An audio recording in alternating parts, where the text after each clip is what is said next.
Assalamualaikum warahmatullahi wabarakatuh. Sebelumnya saya akan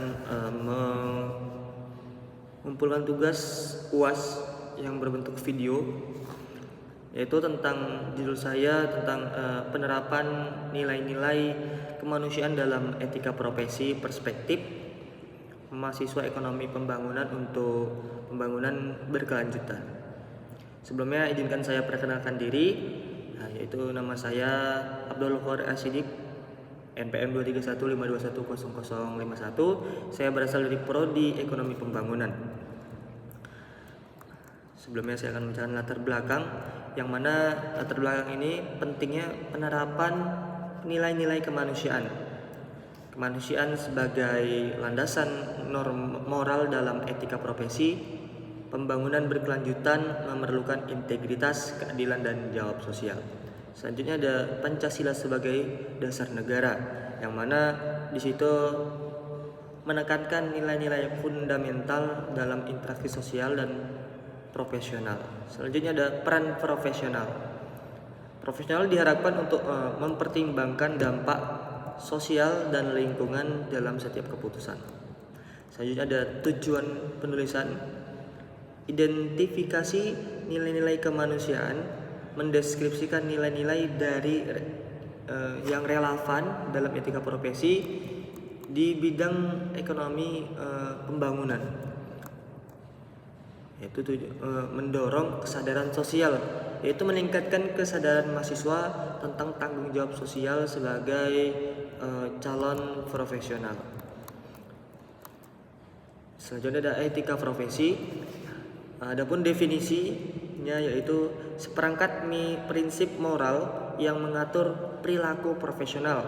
Tujuan etika profesi menjaga integritas dan kredibilitas profesi, melindungi kepentingan publik dan memberikan pedoman dalam pengambilan keputusan. Adapun manfaat etika profesi yaitu meningkatkan kualitas layanan, membangun kepercayaan publik, dan menumbuhkan tanggung jawab sosial. Selanjutnya nilai-nilai dalam pembangunan ekonomi. Yang pertama ada keadilan sosial, yaitu pemerataan kesempatan dan akses bagi seluruh lapisan masyarakat. Selanjutnya pengurangan kesenjangan sosial dan distribusi kekayaan yang adil.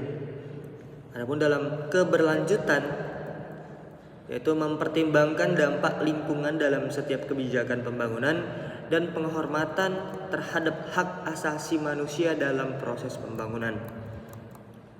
Selanjutnya ada pengaruh etika profesi terhadap proyek pembangunan. Adapun yang pertama yaitu ada keberhasilan proyek. Etika profesi berbasis nilai kemanusiaan meningkatkan keberhasilan proyek pembangunan. Selanjutnya ada meningkatkan kepercayaan publik, transparansi, dan akuntabilitas dalam pengelolaan proyek.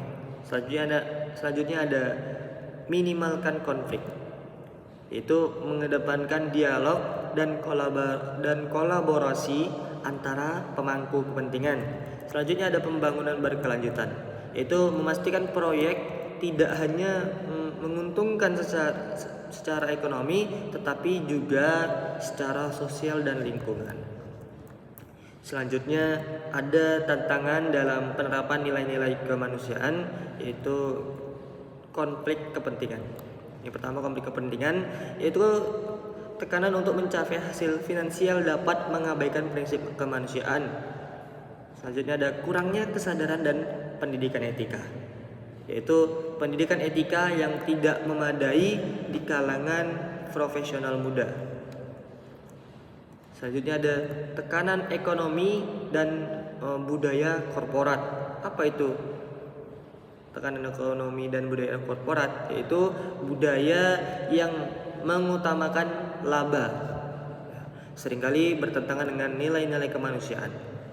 Selanjutnya ada kurangnya regulasi yang tegas. Dengan ketidakadaan regulasi yang mengatur penerapan nilai-nilai kemanusiaan dalam praktek profesional. Selanjutnya, solusi untuk mengatasi tantangan. Yang pertama, pendidikan dan pelatihan etika yang lebih baik. Integritas nilai-nilai kemanusiaan dan dalam kurikulum pendidikan. Penguatan regulasi dan pengawasan. Meningkatkan regulasi yang mendorong penerapan nilai-nilai kemanusiaan. Dan juga meningkatkan kesadaran tentang tanggung jawab sosial, yang mana di situ supaya menciptakan budaya yang mengutamakan nilai-nilai kemanusiaan di tempat kerja. Selanjutnya ada juga fokus pada keberlanjutan dalam kebijakan, yaitu memprioritaskan keberlanjutan dalam setiap keputusan dan kebijakan yang diambil. Adapun contoh kasus nyata yaitu pelanggaran etika dalam proyek pembangunan dermaga di Pantai Mutiara, proses perizinan tidak transparan dan pengabaian AMDAL. Adapun dampak negatif terhadap lingkungan dan masyarakat lokal. Selanjutnya contoh kedua yaitu reklamasi Teluk Benoa Bali. Proyek reklamasi yang melanggar prinsip transparansi dan partisipasi publik, konflik sosial, dan kerusakan lingkungan akibat pengabaian nilai-nilai kemanusiaan. Selanjutnya, hubungan antara nilai kemanusiaan, etika profesi, dan pembangunan berkelanjutan. Di sini ada dua, yaitu interkoneksi. Apa itu interkoneksi? Yaitu nilai kemanusiaan sebagai dasar moral, etika profesi sebagai panduan operasional, dan pembangunan berkelanjutan sebagai tujuan akhir. Yang selanjutnya ada pentingnya integritas. Tanpa penerapan nilai-nilai kemanusiaan, pembangunan berkelanjutan sulit tercapai. Adapun kesimpulan dari materi yang saya jelaskan, judul yang saya punya yaitu penerapan nilai-nilai kemanusiaan sebagai dasar etika profesi yang mendukung pembangunan berkelanjutan.